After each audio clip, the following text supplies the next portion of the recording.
Hello दोस्तों, आपका स्वागत है लाइट स्टडी यूट्यूब चैनल में। इस वीडियो में हम देखेंगे दिल्ली सल्तनत के बारे में। तो चलिए दोस्तों, वीडियो स्टार्ट करते हैं।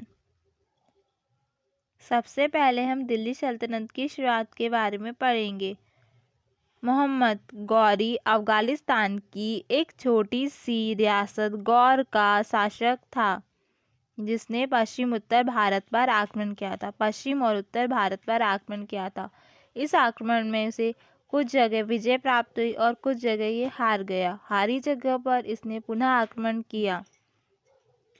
आखिरकार मोहम्मद गौरी भारत के उत्तरी हिस्सों पर अपना अधिकार स्थापित कर चुका था। मोहम्मद गौरी गौर में रहता था और अपनी जीती हुए प्रदेश को चलाने के लिए अपने गुलाम अधिकारियों को नियुक्त करता था। उस समय एक प्रथा थी जिसमें युवाओं को युद्ध का प्रशिक्षण देकर बेच दिया जाता था। इसी तरह के युवा मोहम्मद गौरी के पास थे जिन्हें गुलाम कहते थे। पश्चिम उत्तर भारत के जीते हुए प्रदेश को चलाने के लिए एक ऐसा ही गुलाम कुतुबुद्दीन ऐबक था। जब तक गौरी जीवित था तब तक कुतुबुद्दीन ऐबक उसके अधीन शासन करता था। जीवित था तो कुतुबुद्दीन ऐबक उसी के आदेश के अनुसार शासन करता था, लेकिन गौरी की मृत्यु के बाद उसने स्वतंत्र राज्य की स्थापना की और उसकी राजधानी लाहौर बनाई। जब गौरी की मृत्यु हो गई उसके बाद इसने स्वतंत्र राज्य बनाया और इसकी राजधानी लाहौर बनाई।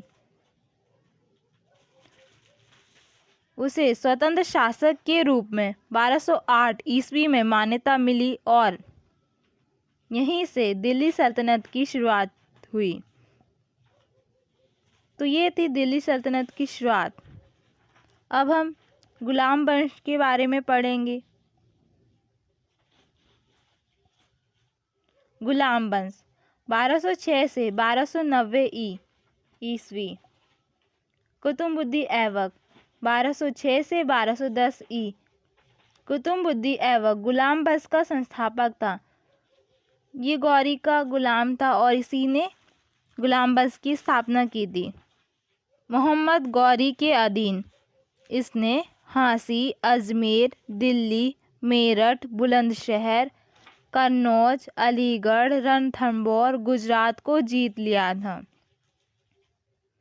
तो मोहम्मद गौरी के आदेश के अनुसार इसने झांसी, अजमेर, दिल्ली, मेरठ, बुलंदशहर, कन्नौज, अलीगढ़, रणथंभौर, गुजरात को जीत लिया था। सुल्तान रहते हुए इसने गजनी के शासक एलदौज से अपने राज्य की रक्षा की एवं सिंध और मुल्तान के शासक की बढ़ती हुई शक्ति को खत्म किया। कुतुबुद्दीन ऐबक ने दिल्ली में कुतुब मीनार, कुव्वत उल इस्लाम मस्जिद तथा अजमेर में अढ़ाई दिन का झोपड़ा बनवाया। कुतुबुद्दीन की मृत्यु के बाद उसका पुत्र आराम शाह गद्दी पर बैठा, किंतु वह अयोग्य निकला। आराम शाह के बाद इल्तुतमिश सिंहासन पर बैठा। इल्तुतमिश कुतुबुद्दीन ऐबक का दामाद था। इल्तुतमिश 1211 से 1236 तक रहा। इल्तुतमिश ने अरबी प्रकार का टांका तन का सिक्का चलाया। सन 1229 में इल्तुतमिश को बगदाद के खलीफा द्वारा खिलअत अभिषेक पत्र प्राप्त हुआ, जिसमें उसे हिंदुस्तान के सुल्तान की उपाधि दी गई। उसने अमीर सरदारों के विद्रोह का दमन किया और मंगोल आक्रमण से अपने राज्य की रक्षा की। 1236 ईस्वी में इसकी मृत्यु हो गई। रजिया सुल्तान 1236 से 1240 ईस्वी। इल्तुतमिश के पुत्र अयोग्य थे, इसलिए इल्तुतमिश ने अपनी पुत्री रजिया सुल्तान को उत्तराधिकारी बनाया। पुत्रों के होते हुए भी पुत्री को सिंहासन पर बिठाना मध्यकालीन इतिहास में एक नया कदम था। रज़िया सुल्तान पुरुषों के समान वस्त्र पहनकर दरबार में बैठती थी, युद्धों का नेतृत्व करती थी। अमीर तुर्की सरदार इसे बर्दाश्त नहीं कर सके और इसके विरुद्ध साजिश और विद्रोह करने लगे।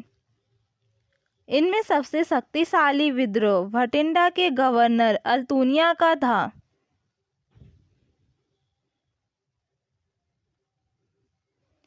इस विद्रोह को दबाने के लिए रज़िया ने लाहौर पर चढ़ाई कर दी। युद्ध में उसका सेनापति याकूत मारा गया और रज़िया को बंदी बना लिया गया। इसके बाद रज़िया ने अल्तुनिया से विवाह कर लिया। दोनों ने दिल्ली पर चढ़ाई कर दी, जिसमें रज़िया हार गई और अंततः उसकी मृत्यु हो गई। रज़िया के बाद बहराम शाह 1240 से 1242 ईस्वी, अलाउद्दीन 1242 से 1246 ईस्वी और नसरुद्दीन महमूद 1240 से 1265 ईस्वी भी सुल्तान बने, किंतु ये सभी अयोग्य थे। तो ये था गुलाम वंश। अब आगे हम खिलजी वंश पढ़ेंगे अगली वीडियो में। थैंक्स।